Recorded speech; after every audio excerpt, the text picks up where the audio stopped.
Before I welcome our guest speakers today, I'd like to provide some context for the discussion that we're going to have today. So the Chamber recently began hearing from the business community that homelessness was having an impact on their businesses. So a membership survey was conducted to determine the nature and the extent of the impact.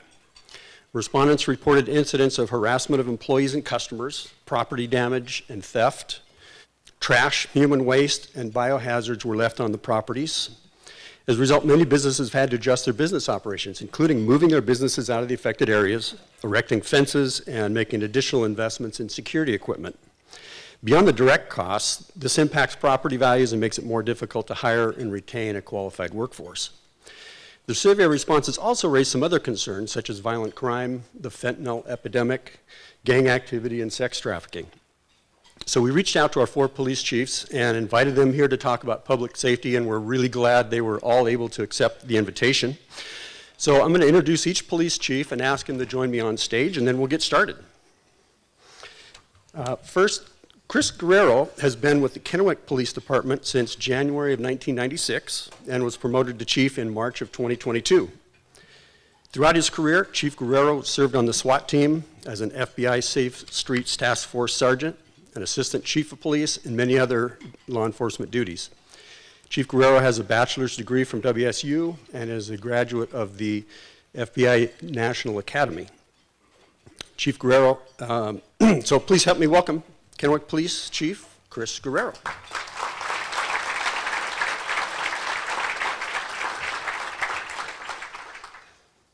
Next is Ken Roski, who's the police chief of the Pasco Police Department, and he's been a police officer with that department for 36 years. He's had a wide range of experience before being promoted to captain, overseeing field operations, support operations, training division before becoming the deputy chief. In 2019, he was appointed police chief and is the first police chief to rise through the ranks in the past 50 years. Chief Roski holds a bachelor's degree in criminal justice management and a master's degree in organizational leadership. He's a 2004 graduate of the FBI National Academy. Additionally, he holds certifications from the Washington State Training Commission on Police Standards, the California Police Chiefs Association, and the Drucker School of Management. Please help me welcome Pasco Police Chief Ken Roski.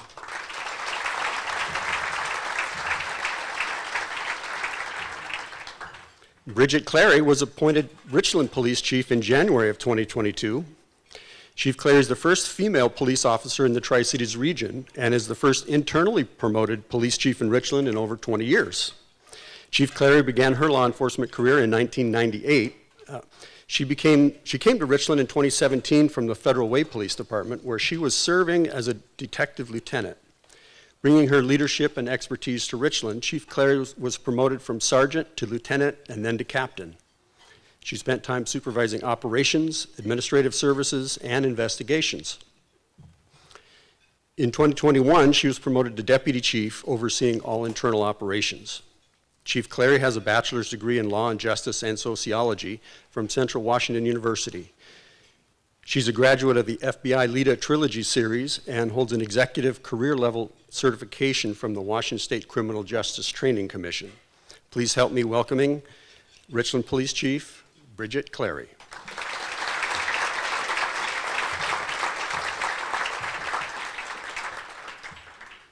And finally, Thomas Grego has worked for over 24 years as a police officer, with 23 of those years in West Richland. He was appointed police chief in May of 2022. During his career, he's held numerous positions, including captain, SWAT team commander, narcotics detective, and more. Chief Grego is a graduate of Liberty University with a bachelor's degree in criminal justice and business. Chief Grego is a retired Army veteran, serving over 20 years in both active duty and reserve. He's received over 25 medals for his service and is a recipient of the Bronze Star for his service in Afghanistan in 2008. Please help me welcome West Richland police chief, Thomas Grego. Okay, so we want this program to be as interactive as possible. So we'll be asking each police chief for a short public safety brief, which will be followed by questions on a variety of topics. We'll close out the program with questions from the audience and then give the chiefs a chance to share any final thoughts. So let's get started. Looking through some of your annual reports, some were up to 40 pages or more. I know that any of you could easily fill all the time we have allotted with kind of what's been going on in your departments and your communities. But if you could boil it down to 2 minutes, I'd like each of you to give us just a 2-minute public safety brief on what's going on in your areas. Let's start with Kennewick. All right, thank you, Jim. First off, I have to thank the Chamber for allowing us to be here. What you'll see today is we will try to keep this thing very light. We all get along very, very well, and don't be surprised if you see some friendly banter back and forth, because it's been occurring since we got here. As you can see, I'm in the long sleeve because I swore he was going to wear a long sleeve. I didn't wear my shiny shoes because I knew Bridget was going to wear boots. So this is how this goes sometimes. But anyway, thank you for the opportunity, again, to the Chamber and really the community. Policing is not something that happens to the community, it happens with the community. So us being able to be here and speak in front of everybody is exactly what we like to do, what we want to do, and what we should do. Kennewick, we've had a busy year. Kennewick's always been busy, but over the last year, it just feels like, and maybe it's just because being a new chief, you feel it a little bit different, but I think through COVID, through legislative things, through all kinds of stuff, we've seen some increase in crime, which I think a lot of people have felt. We've seen some increase in social needs, including those who are unhoused. We've seen narcotics issues. We've seen an uptick in gang activity. Last year we saw about a 30% increase in crime in Kennewick. This year that number has dropped. We are seeing about a 16% decrease in crime. Violent crime is down over 30%. And a lot of it has to do with the men and women of our agency, as well as the support of our council and our city manager, who are put in place by the community. So I would be the first to say that it's not something we do alone. We're very fortunate in the Tri-Cities that policing in Kennewick has everything to do with policing in Pasco, has everything to do with policing in Richland. We all have to do this together, and we do a very good job at doing that. So I don't want to take up too much time because we want to answer questions, but there you go for Kennewick. Thanks, Chief Guerrero, for that wonderful introduction and taking most of our time, so I'll try and keep mine short, but that's wonderful. No, thank you, Chamber, for inviting us. Thanks, Jim, for hosting this. And it's a great opportunity to spend some time with our business partners and our community that's out there. And the successes that we see in the Metro Tri-City area are because we have support that is out there. For Pasco, we are working through much of the challenges with crime rates that Chief Guerrero spoke of, as well as the continued growth that Pasco is experiencing. I know the Tri-Cities is as well, but specifically for Pasco, our growth and our being prepared for what that future is going to look like as we see a continued increase in population and businesses coming into Pasco. We were fortunate to complete a strategic plan that was adopted by our city council. And we use that strategic plan to help us identify additional resources that is going to help plan us for the future with crime prevention, apprehending criminals, and ensuring public safety. Our council was very supportive in authorizing 12 additional police officers for the city of Pasco. I think council would have given us whatever we asked for, but literally there's such a hiring, training curve to combat to bringing new officers on that 12 is a lot for an agency our size to handle.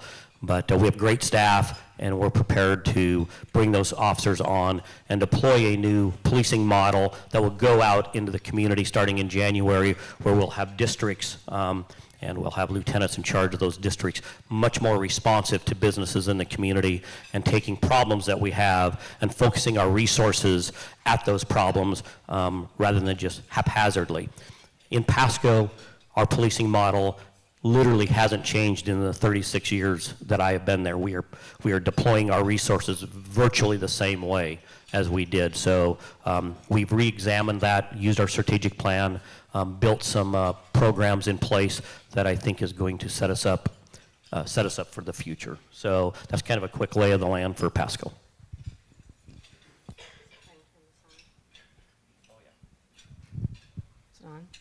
Hello. Well, I thought Chief Roski said he was going to be brief, so I guess I really don't have any time now. As the two chiefs, reference, we are so fortunate in this area to have such a great business community and community altogether. Having spent most of my policing career on the west side, don't judge me for it, I feel like I have a unique perspective coming over here, and I was telling somebody else before the lunch that I don't think I'll ever take Tri-Cities for granted and the community for granted, the support that we have, and really the relationship and the trust that we enjoy. And so I'm really at Richland, and I know all the agencies were very committed to maintaining that trust, and we all feel very strongly, it's a new era in policing. We certainly can't do this alone, and we really do our job at the community's pleasure. So we really do need your input. Recently in Richland, we do the command team does a business walk where we go out and meet with business owners and business managers in our community to see how things are going, how we can serve them better. Businesses really are what makes a city vibrant and encourages, tourism to come in, and you just can't have a city without strong businesses, a healthy city anyway. So we really, we work on that. We feel strongly that we want to keep Tri-Cities, the Tri-Cities. We talk about rising crime rates here, which they have over the last couple years. But they are trending down, but we do enjoy overall a low crime in our community, which I think is important to remember. And as chiefs, we do, I think, we worry and we fret and we look at statistics and about the victims, which we always will, but it's important to remember that we really do enjoy a safe community. So in Richland, we've been focusing a lot on our recruitment and retention. We've implemented some wellness programs for our officers. I believe strongly that happy officers are healthy and effective officers and engage well with our community, the happier they are. We've tried to develop new programs to keep our officers keep our officers here in this area. It is a very competitive market, so that's part of our recruiting strategies. And focusing on, see? Really? And time's up. All right. I'm the There you go, least sir. talkative out of all of them. I'll turn it over. No, I agree with the chiefs, and thank you for having us today. So there's numerous, I guess, directions that I look at when it comes to the issues and the way the laws have changed in the last few years. Overdose was up. Obviously, Narcan came into play. Those are hurdles for us as departments. We do have Narcan in the region. I know lots of lives have been saved. I think that for West Richland, for myself, that I wanted to make sure that our officers have all the tools they need out there on the street. And I've really tried to focus on that along with the officer wellness, because as all this changed, there's more requirements coming down on us to make sure our officers are trained so much higher. Not that I think that we're trained at a low level, there's more expectations. So it is one of our hurdles, I guess, at the chief level to make sure all that's going on, as well as fighting the crime, taking care of all that, the community with everything that's going on, keeping up the partnerships. But there's one thing I want to say before I end my statement is our partnership in the region is solid. I've come through the ranks, as you heard in my introduction. I've seen what the Tri-Cities looked like many years ago as far as the law enforcement community. And West Richland is truly plugged into the region, and I know that when I need help, they all come running. Then their teams come running, and we do the same thing for them. So I just want to let everybody know and emphasize that, how awesome I think that relationship is. That's great, thank you. And I remember I was sharing a story with you guys a little earlier. I was out of town when a major crime incident was happening in the Tri-Cities, and my family cued me into something was going on. I dialed into a police scanner, and what you're saying is what I observed is that it was going on in Richland, and there was all the departments and everybody was really all hands on deck dealing with that issue. So thank you for that. And I know that's in our region. That's super critical that that we really work together as a region. So thank you for that. So let's start out with a topic of homelessness. Certainly a complex issue with a number of contributing forces at play, such as mental health, drug abuse, housing costs, and availability. And there are many focused on the issues, both public and private, and all have a variety of strategies. So a question for all four of you. In light of the responses to the Chamber's homelessness survey, what is your department's approach to the issue? And can you share some strategies or initiatives that you use to address the issue of homelessness in your community? Let's start with Kennewick. All right, thank you. Yeah, so very complex issue. I wish there was a location that has it figured out, because it's a national problem that everybody's struggling with. We've done several different things. Probably the biggest thing we've done lately is on Thursdays we send out an officer who is working with someone from Comprehensive Health who provides mental health services, someone from Three Rivers Therapy which provides substance use disorder services, and then someone from Benton Franklin Health and Human Services, and then our officer. Our officer's not in uniform. He is dressed down, and they go out and contact as many unhoused individuals as they can. They provide every service available, and food, housing, clothing, all of those different things, and have been doing it since about November of last year. So we're reaching out, trying to provide opportunities for folks. We've been very fortunate. There are some individuals that we've dealt with for years that I dealt with when I was a patrol officer in the early 2000s, and they have accepted housing. We've had great opportunities to get them the help they need. Now, does everybody accept help? No. We're recontacting many of the same people week in and week out. Some other things we're doing is we're working with the businesses along the Clearwater area, along Kennewick Avenue, and having them provide us with trespass authorizations. A lot of people are feeling uncomfortable walking in and out of businesses, right? A lot of the businesses are having struggles with people coming in and using the restrooms, right? We've had overdoses in the restrooms. Well, sometimes we have to be called to be able to come and do something about it.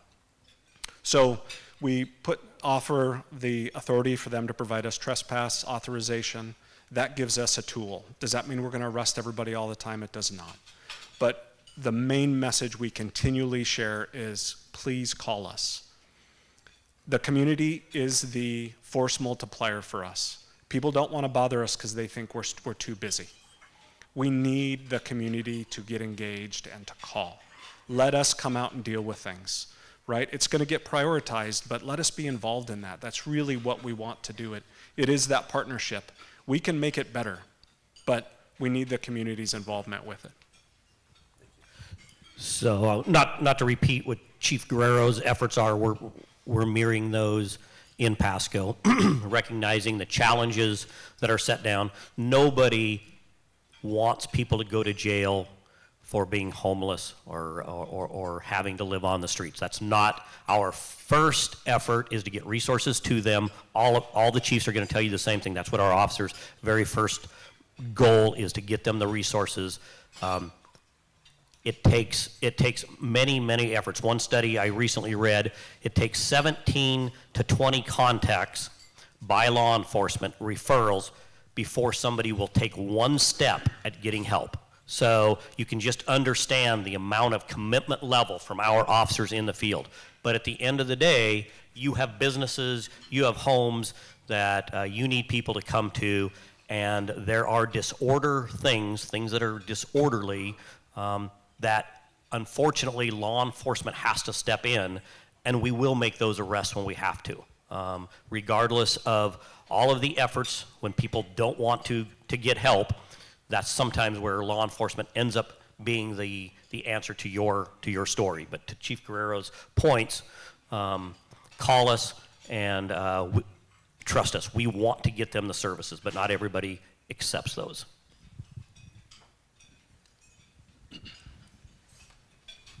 I don't know if I'm enjoying going third. Ditto. So we're all doing a lot of the same things. It's important, to remember that the landscape has changed in 2018. The Ninth Circuit Court of Appeals, the Martin versus Boise decision came out, and that affected our ability to enforce crimes directly associated with homelessness. So our job is different now. I don't think we feel any different. We always wanted people who are affected by drug addiction and homelessness to get services, and that's something that we've always done and made referrals for those.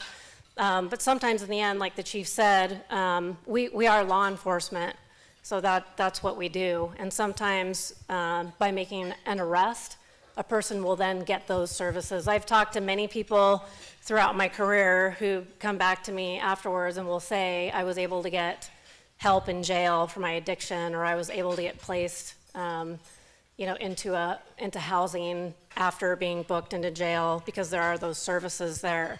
But of course, we want to try and address those beforehand, which we do. In Richland, we do a coordinated effort targeting homelessness and helping people get resources within the city departments. We have code enforcement within the police department at Richland, and then we have the park ranger and parks, and we utilize the fire marshal and fire and the resource navigator there. And so typically you'll see a team of 4 or 5 people throughout all different departments in the city will go out and make contact at a homeless camp and offer resources, and then offer to put those resources in place at the time. And we have found good results with that. Our officers are also very familiar with the resources to offer. And like the chief referenced, a lot of time, it takes us many, many times to get people to accept resources. So it truly is, it's not a question that's answered easily, and it's definitely takes a multidisciplinary approach. Yeah, the only thing I'll add to that, because I agree with everything they're saying, I don't have the teams like that going out, but our officers do have the resources at their fingertips.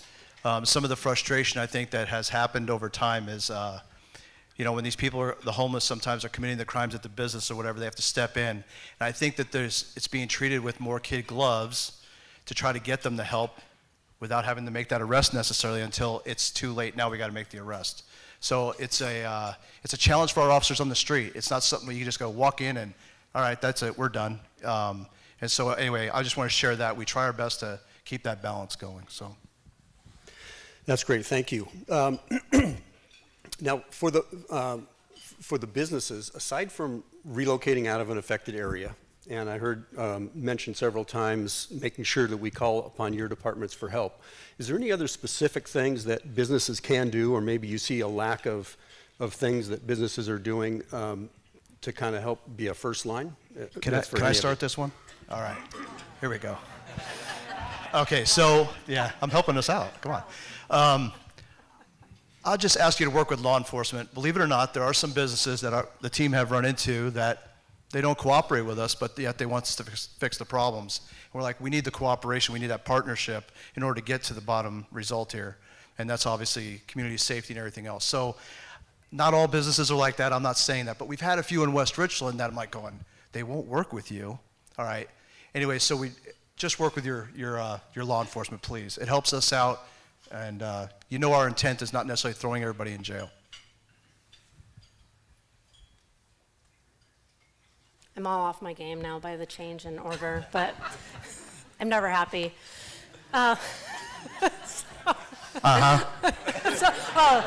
See the city manager over there nodding his head? So first of all, it is important, and part of the reason why we go out on the business walks in Richland is to communicate with business owners and managers to see what their problems are, what their needs are from us. We have a community relations specialist, also a civilian position, that will go out and talk to businesses and provide feedback on how they can secure their businesses with either their lighting or if it's the landscaping around the business, to deter basically people setting up on their front access or their sidewalks. And also in Richland, we have an ordinance, a pretty aggressive anti-camping ordinance that allows us to take enforcement action on city properties. So that's helpful for us. It helps us when we have the authority to have the conversation, to ask somebody to move. That's very helpful to us. But also to call. I hear from so many upstanding members of the community, I didn't want to call and bother you. You guys are so busy. Please call. We want you to call. That's what we're here for. And it helps us. We do a lot with crime analysis.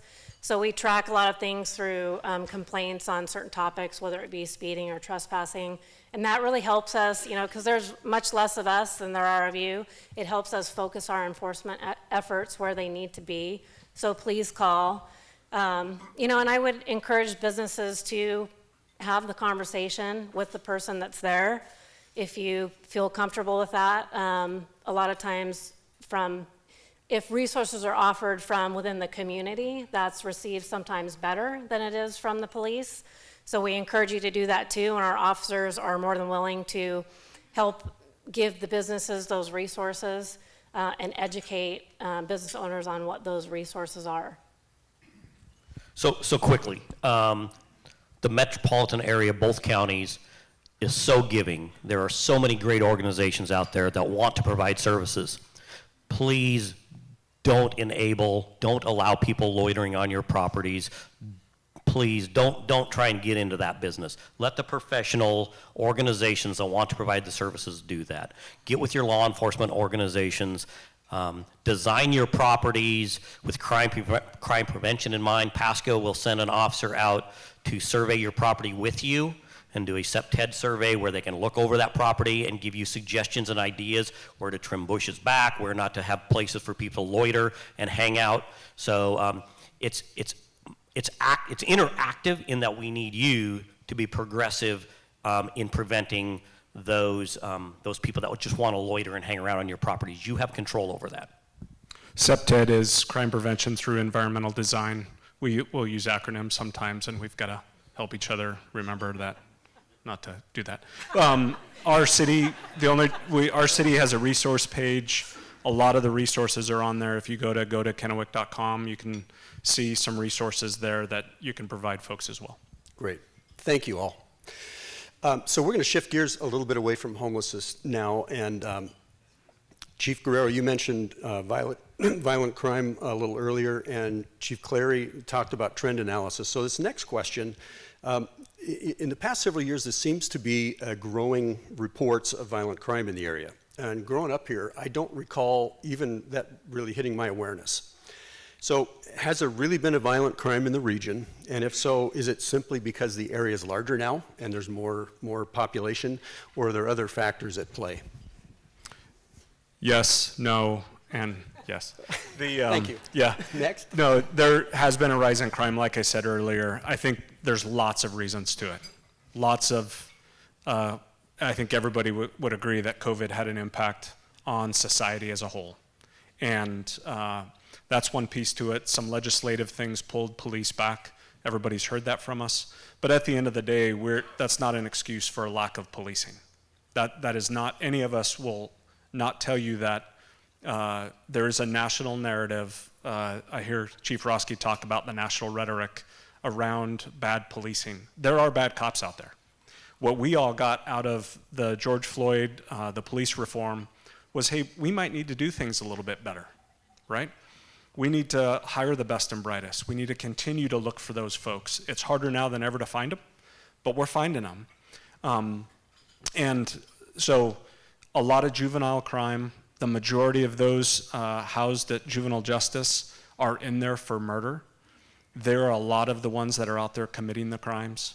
We had 11 homicides in Kennewick last year. I don't know that we've ever had that many in the history of our city. Thankfully, we've solved all of them. We have 100% clearance rate on them. But to answer the question, yes, violent crime is up. It's down, like I said, 30% now in Kennewick. We implemented a crime fighting strategy using crime analysis to determine our hot spots and then have specific teams that are going out and addressing that. But it is a thing, but we're starting to see that decline, right? That pendulum is starting to swing back, and it's because of supportive communities, great support from council. Yeah, you want me to answer that too, or? If you have a response, absolutely. I think society has wanted to try different experiments with not incarcerating people, getting the justice system out of a lot of things for a while. The anti-police rhetoric, kind of COVID, a lot of that allowed for our legislature anyways to take a hands-off approach legally and try some things. It didn't work. That's not the only answer. If we had the answer, we probably wouldn't be sitting up here. We'd be fixing it. But I'm encouraged by what we have in front of us. I'm encouraged by recent legislation that was passed. We can talk about that. Does it go far enough? Does it not go far enough? But at least we're starting to get back into the realm of holding people accountable for laws and rules in our society and trying to get control of that. We are seeing decline in crime overall. Whether that continues to drop, I don't know. But there's a lot of theories about why it spiked in 2022. But we're committed to ride it out and keep pushing that down in all of our metro area cities. So not just Pasco, everybody's committed to that. One thing too, sorry. My bad. Okay. We have to give thanks to, I know we talk about the West Side and legislators and all of that. I've done several public talks, and as this session occurred, I continually watched where our legislators sat on things. They fell right in line with what our communities want, every single one of them. So Representative Barnard, all of the local 16th, 8th, they were very supportive. Our local elected officials have been very supportive of all of us. So we typically would say, contact your legislators. That's not the case. They're doing everything we could ask them to do. So I think it's important to say that, even at the local city government. I know our mayor was sending letters and trying, and so our region does a great job. That's good. Thank you. Did you have something to add? Is it okay? Please. Okay. Sorry. No, I think that it's all pretty much been said, but I agree with Chief Guerrero that we are so fortunate here to have the support of our city council that has communicated with the legislature, and for our elected representatives. We're very fortunate here. I think this is the only place to be for law enforcement in the state. This is the place to be.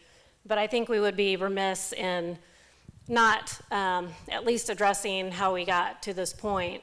There were multiple court decisions, the Martin decision affecting homelessness, the Blake decision effectively legalizing drugs, and then our legislative reform package, and we all saw the result, and it didn't work out well. There's a lot of collateral damage to that, a lot of unintended consequences, but thankfully we are coming back from that.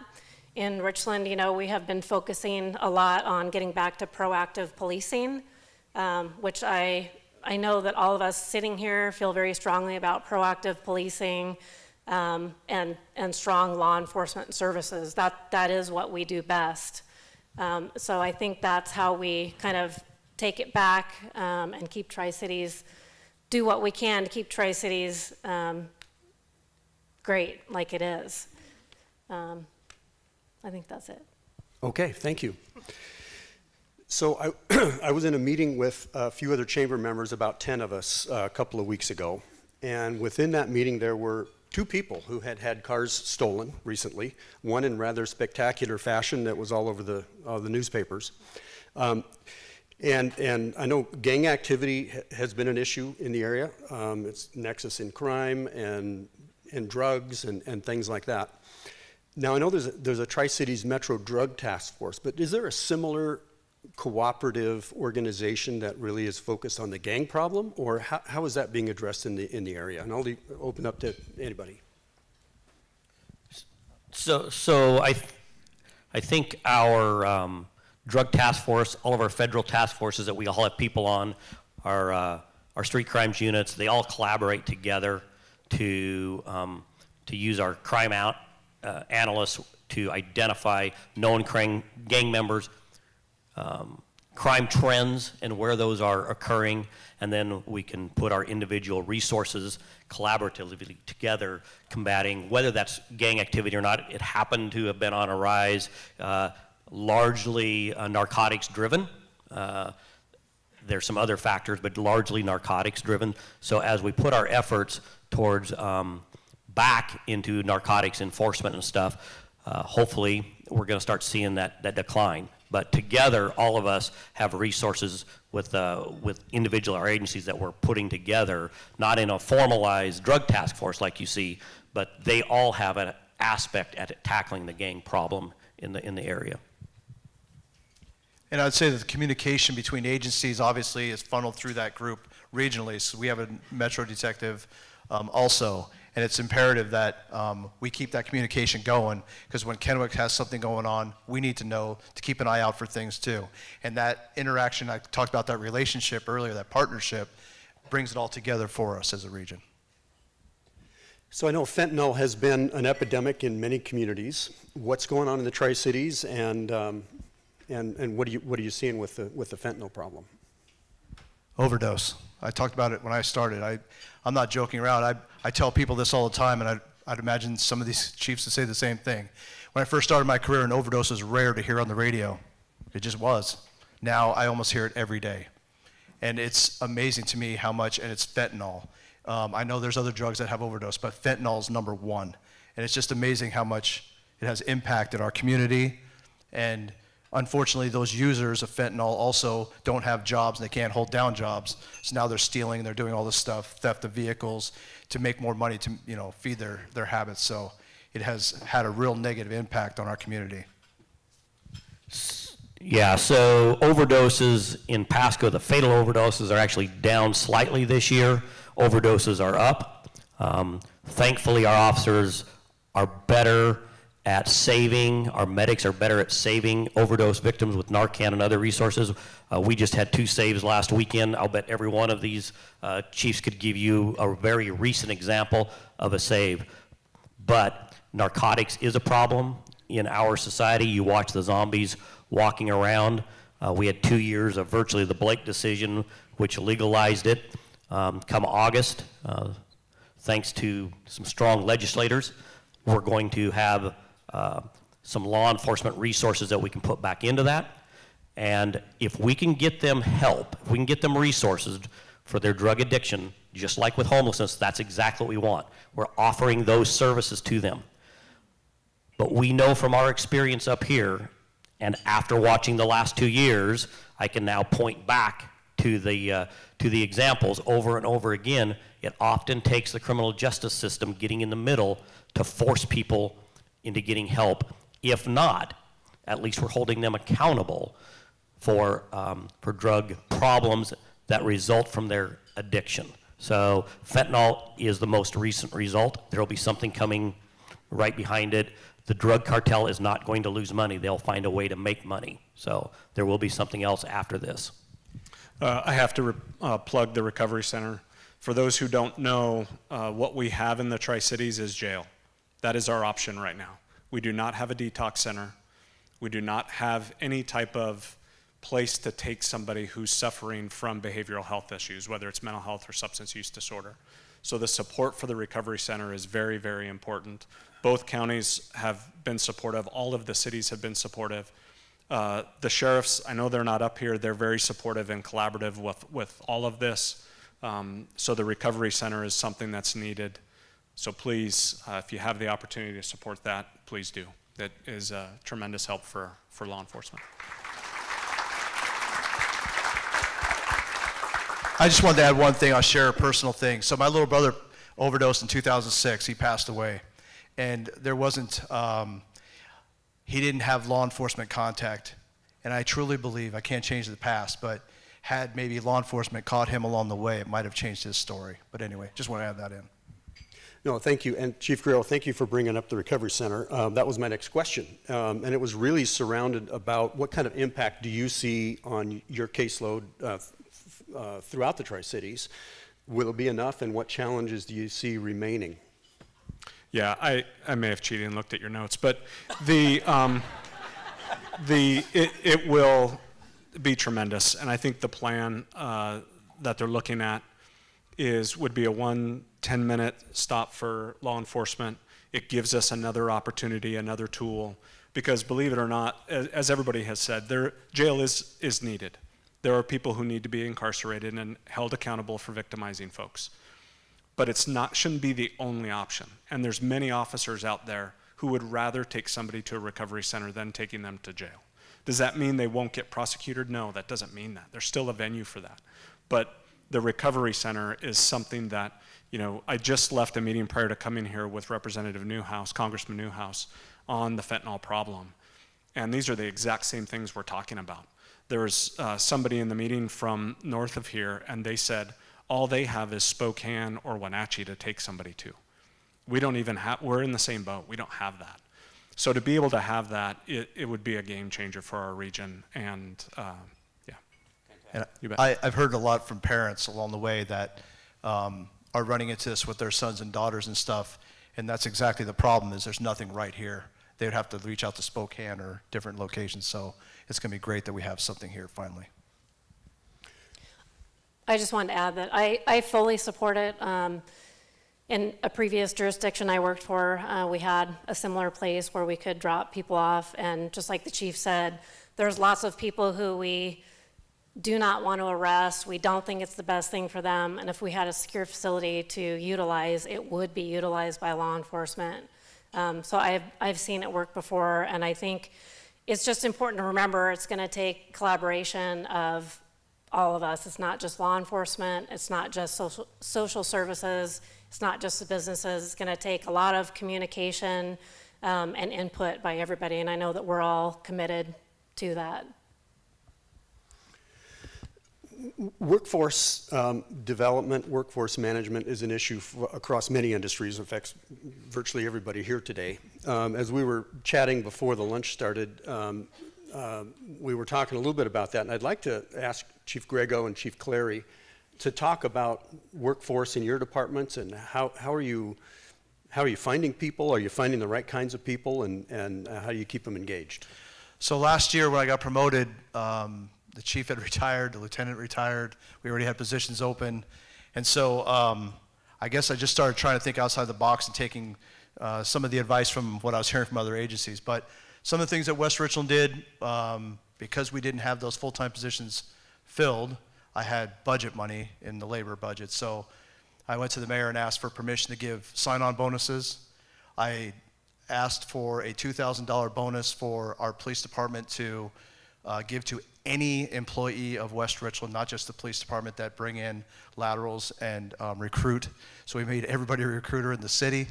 If you're trying to bring in laterals and quality laterals, because I got to tell you, I washed quite a few laterals.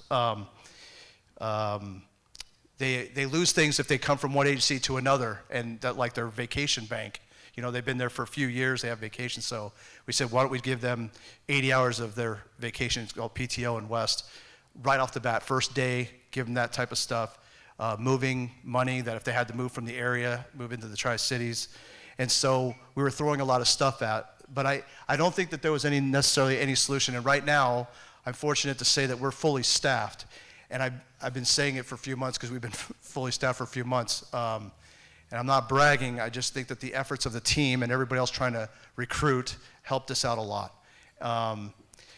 The culture in our law enforcement, I believe, is a big deal.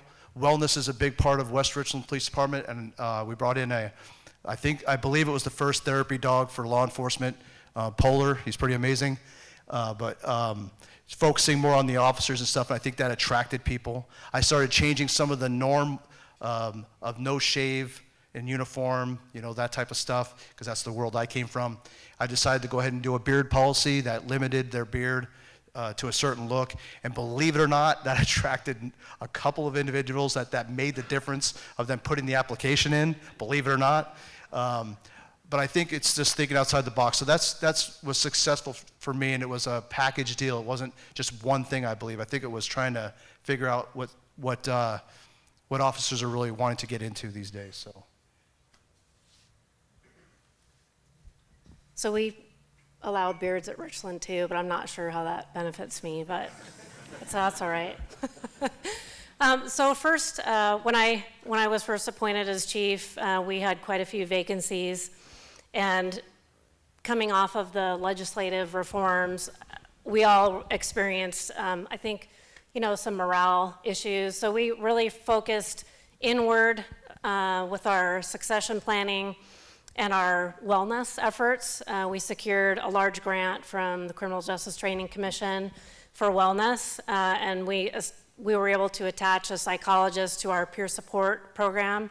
We have a very robust peer support program that allows our officers to discuss things and talk about things. And really the idea is that we want officers to have a long and healthy career, and when they retire, to be healthy beyond that. So first, and as I mentioned before, happy cops give better service to the community. So it really benefits everybody all around.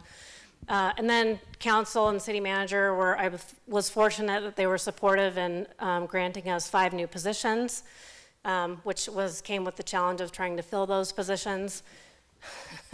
So we looked at all of our processes and tried to, we looked at fire had just changed their processes. We looked at wherever we could take time out of it is about a 6-month process to hire a cop.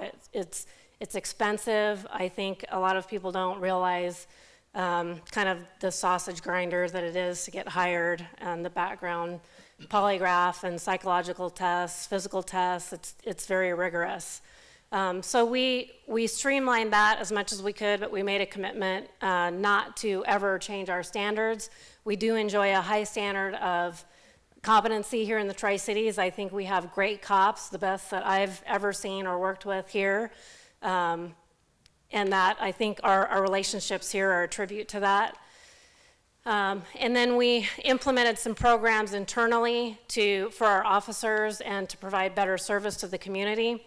We passed a package for recruiting, giving bonuses for referrals, vacation hours for laterals, and a lot of different things to try and make our department stand out. It's kind of hard. Everybody's competing for the same candidates. But we committed also to not trying to steal candidates, to keep our relationships good. We definitely don't do that here. So I think that's also helped. And we've done some unorthodox things also with recruiting through some TV stations, getting social media, all of those platforms that people that are my age don't pay any attention to try and reach that demographic. So I think all of us here have been trying to be as creative as we can. I have to say something. Sorry. Believe it or not. It's the beard policy, isn't it? Yeah, I learned from Chief Hohenberg, right? And the guy, if anybody knew, he can talk. So I have to give a plug to Chief Roski. I think a big recruiting thing that benefited our region was he fought for a regional academy here in Pasco, the first regional academy in the state. So we have a police academy running in Pasco right now, where before we would have to send them to Burien or Spokane. And the ability to recruit your local community members was huge, and that was much of the platform he sold this to, with the support of our legislature. Yeah, they did that one right. They really helped us out there. And yeah. But Chief Roski and his staff from Pasco were the driving force behind it. He'll tell you he needed all of us to be part of it and all of that, but without his work on it, it wouldn't have happened. We have 10 officers in that academy, so it's been a huge benefit to us, but there are local people, right? So you have your community policing your community, which is exactly was his argument. So kudos to Chief Roski for that. Wow, well done.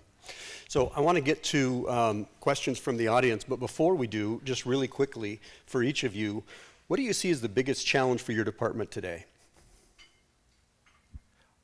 I'm going to say the growth in in West Richland for me. Just, there's a lot of things, but I would say right now the growth, unfortunately, West Richland doesn't have a huge revenue base. So I'm trying to get really creative with trying to figure out how I'm going to put more officers on the street, because right now, I'll go ahead and say this, it wasn't my intro, but I didn't read it. Washington State's at the lowest in the U.S. at 1.38 officers per 1,000. West is at 1.25, and right now, and we're below that standard. So the statement of we are the least police state in the U.S. is a true statement, but in West, we're even lower than that. So that's one of my biggest things, to make sure I have the officers out there on the street to take care of all these other things that these guys are working on that I don't have.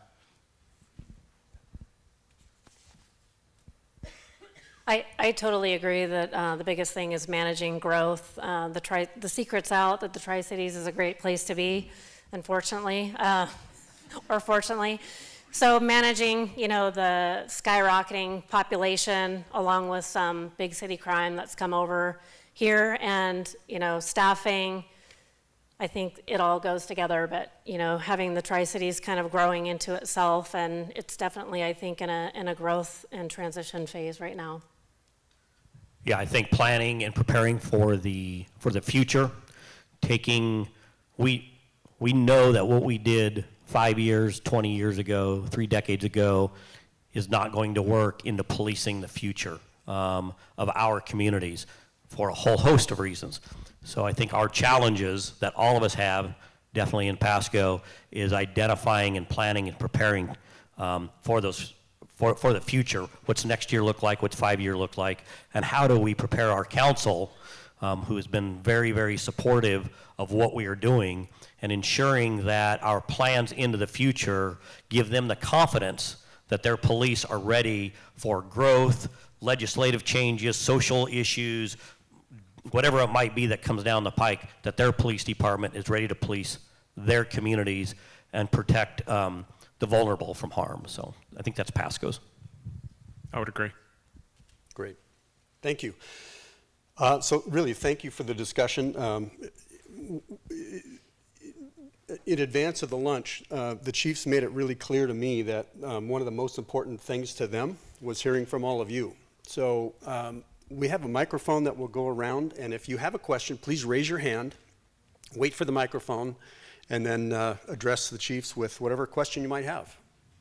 As you can tell, we could sit up here and talk all day long and have no problem doing it. So, when I read the paper or any other form, it seems as though juveniles are making a very large dent in the crime rate.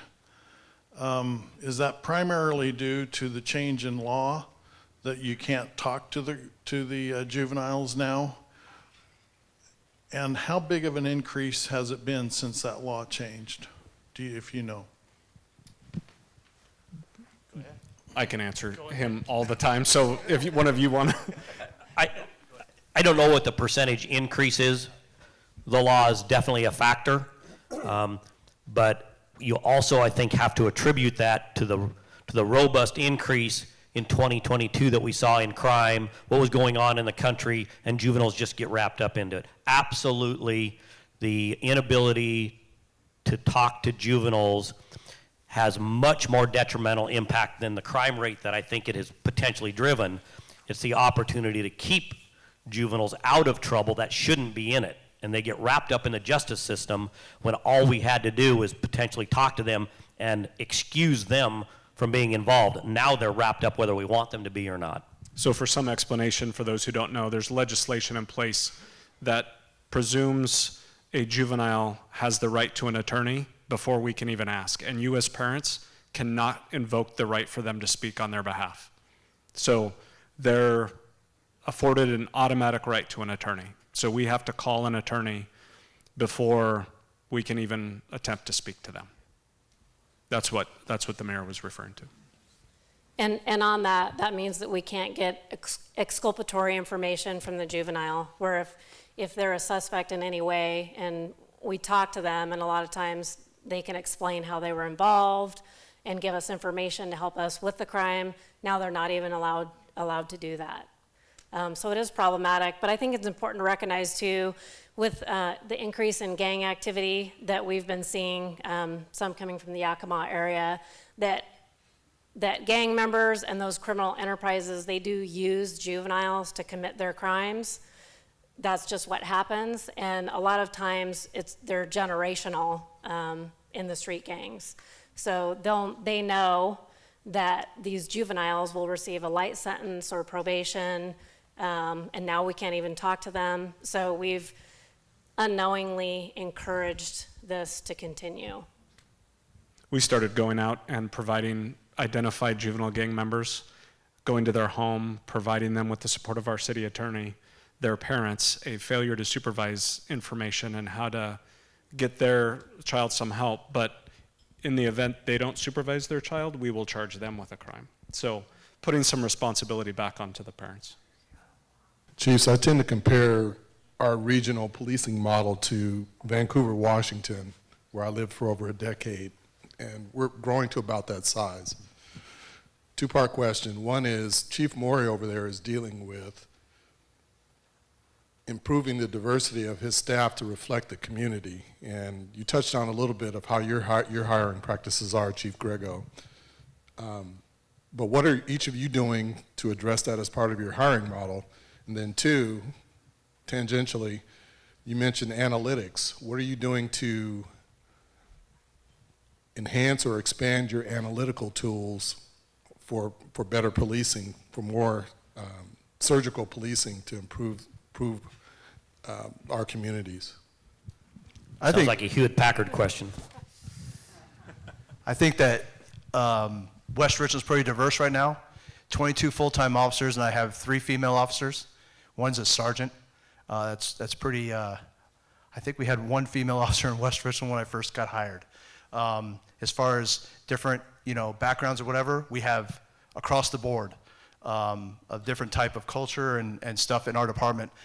I think that the focus on recruiting, I look at just quality candidates. When I talked about the hiring process, I talked about laterals. So it was male, female, it didn't matter who was applying. We were just making sure they were qualified candidates. So I know that at one time we were trying to recruit females specifically, and they say, well, did you drop standards? Of course not. We kept the standards going. But we're diverse right now, and I think that that's kind of the testament of what we're talking about with the regional academy and everything else. We're just hiring people. There is no, there's no screening because of male, female, or any of that going on. So we're hiring our community. I'll speak to that real quick. So Richland, we're a part of the 30 by 30 initiative, which is 30% of female officers by 2030, which it really is, it's not a commitment or a contract to attain that, but it's more importantly to put it out there. We want you to apply. We want to have people who are policing who look like the members of our community. We've hired recently more female officers also, but I think it's more importantly, and I think I can in my position to say that the most important is for us to have the most highly qualified candidates, period. That's the #1 consideration. Of course, we want all qualified applicants to feel free to apply, and I know that all the agencies here feel that way.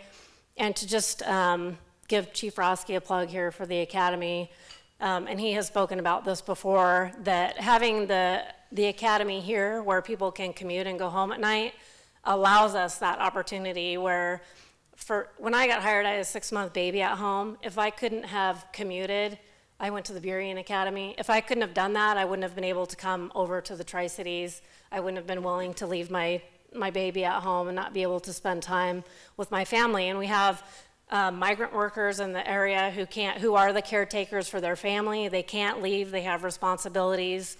I did chief's interviews on some candidates this week where one is a young man who's in charge of his 13-year-old sister because his parents moved out of the country. So things like that, I think that this academy will be very important in our efforts towards diversity. And as far as the crime analysis piece, we rely very heavily on crime analysis for our policing. For our traffic enforcement, we overlay complaints with collisions and reckless driving to focus on where we do traffic stops. We do the same thing for our highest crime areas in the city so that we can better focus our efforts. So KJ, I think having a culture of diversity and acceptance inside the police department, looking for officers that have a heart to police a diverse community, and then doubling down, because we know this from our interview and our hiring process, doubling down our social media efforts where people of all walks of life can see either someone like them in a uniform or that we're policing, and policing isn't negative. That law enforcement, you might attest to a negative connotation. Policing a community is very positive, so they can see themselves being involved in community engagement through our social media. We double down on that. Much like Richland, analytically, we review areas of the city called hotspots, where we can now direct our resources. We can't be everywhere in 39 square miles, 11 linear miles. It's a big city, but we can identify those problem-solving areas, or those problem areas, and put our resources into them. And we share that information. So the analytical information, we do the same thing with the hotspots. We're sharing it back and forth so we can see where their hotspots are in relation to ours, and then who are the characters in those hotspots that we need to address. So recruiting is very much the same from Kennewick. My name is Brian Newberry. I'm with Girl Scouts Eastern Washington, Northern Idaho. Thank you, Chiefs, for the great conversation. In fact, I just sent a note. We're headquartered out of Spokane. I just sent a note to all our chambers up there and said, you really need to copy this. So credit Tri-Cities for doing such a great way to do stuff. And honestly, in the homeless situation and the fentanyl situation of Spokane is so much worse up there than it is down here. So I would love to live down here. So realtors, I'll come talk to you. But I digress. My bigger question is, as an Air Force veteran, I'm really, really concerned right now with recruiting for the military right now, because it's not tomorrow or the next day, it's 10 to 15 years down the road where you really see the consequences of today. I would say it's the same thing for the cops. And Chief Clary, who was named a Women of Distinction here, one of 7 women throughout Eastern Washington, was leading up to it. Best and brightest, we heard it all day long. It's really hard to get that because the beat up on cops and because it's such a hard job. What other things do we need to do? I know we need you out on the streets. Do we need to flood the schools these days? What other things can we do? Because we're really going to suffer 10 years down the road if we don't get ahead of this. Because everyone wants to be a firefighter. We need everyone to want to be a cop, honestly. Thank you, Chiefs, again, for all you do. We need every one of you to encourage your sons, daughters, cousins, friends, neighbors. Law enforcement is a noble profession. We are the best of the best, and we are not growing police officers in Minnesota somewhere and putting them into our communities. We're growing them right here, and they're in your house. You're raising them. Send them to us. We'll take good care of them.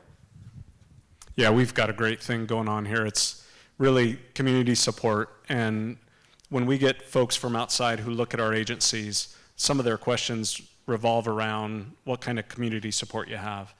And I tell them all the time, get on social media, look at comments, have dialogue with business owners. It's really about that engagement and relationship, just like the chief talked about. A culture of policing is different than being, right, cops, and the heavy badge knuckle dragging days are gone. That's not, we're hiring smart cops. Any of our cops will tell you they would rather work short-staffed than with the wrong people. And you put a wrong person in that seat, and that's where you get into problems. So we're very picky on who we put in those seats, but we've got something special here, and it's really because of all of you, right? It really is. So thank you all. I just add one thing, and keep supporting all those programs. I was next. Oh, you were? Okay, shut that off. Just please keep supporting those programs. SROs, these individual officer positions that we have that have these direct contact with our kids these days, it's super important to keep those things going. We're seeing it. We just put a full-time SRO back in the school in West, and it's paid dividends. The relationship with the children and that officer is amazing, but that will also give us that exposure of this is what a police officer looks like. Go ahead. Thank you. I have nothing left to say now. Really? No way. That's not true. I think, as has already been said, our community, our officers are our best recruiters. We encourage them. We've involved them earlier on. They are the first oral board that an applicant will face is a panel of first-line officers. But we encourage them when they go out into the community to, hand out flyers and talk to people about they need to talk about what a great job it is. And it is, you know, we are in a new era of where it's not, you know, no comment, we're not going to talk about that. We all know up here that it benefits us to be as transparent as possible. You are our community. There's no secrets to what we do. So I really encourage you all to recruit if you want to go on a ride along, communicate with us. If you have, you know, if you have somebody in your house who's of age and is interested, have them come and ride, and our cops are happy to show them what it's all about and get a front row seat to the show.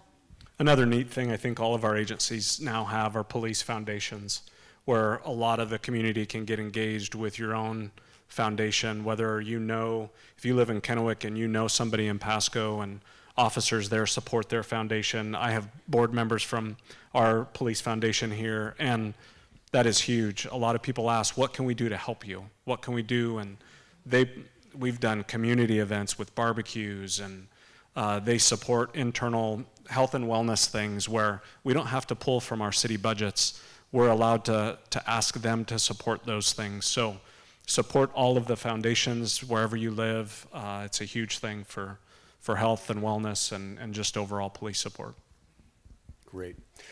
Well, we're getting toward the end here, and we'll go a lightning round of, is there anything for any of the four of you that you came here wanting to make sure that you talked about today that we didn't have a chance to cover? I'm starting this time? Whoever. All right. No, I just want to say thank you for having us out. This is the first time I've ever done this in a public forum like this, and this is great. I like to share my experiences and stuff and how I see things, but without your guys' help and support, we wouldn't be able to do our job. So thank you guys for everything. Appreciate it. No, don't clap. Move on. I think we pretty much said it all, but I really appreciate you having us, for the opportunity to come and speak, and for the dialogue and questions. I think these things are so important, and one of the most fun things that we get to do in the day. I'm just going to double down on the appreciation for our partnerships with the law enforcement agencies in the area, our 2 county sheriff's departments, and hopefully you have the same confidence in our ability to police this whole region, the whole metro area together. And then I'd be remiss if I didn't give them an extra shout out. I know they gave me the accolades for a lot of the regional academy efforts, but it really takes all of our law enforcement agencies to come together to teach those recruits on a daily basis. And then just because a lot of my staff are here, our successes in Pasco, I get the accolades and I get to sit up here, but I have a great staff, great command staff that are constantly looking into the future to prepare us for the next iteration of what policing looks like for you and your community. So thank you to my staff. Yeah, thank you to the chamber, the businesses, the elected officials, all of our staff. Thank you all. It doesn't take a venue like this to reach out and have conversations with us. I'll give anybody my cell phone number. We're always open for conversations. So please don't be shy. Call, stop by, say hello. That's what this is about for us. We are in the people business. There is no other people business like ours. So this is what we do. So please make sure, reach out, call, talk, visit.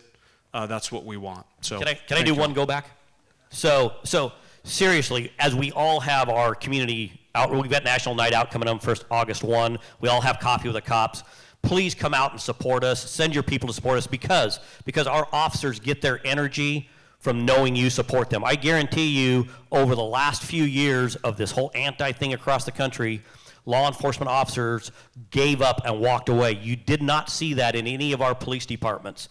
Every night, our officers put that uniform on. When the rest of the country, when headline news was beating them up, they came to work every night and suited up only because they knew our city councils, they knew our legislators, and they knew you supported them. The whole time. So kudos to you guys. Thank you.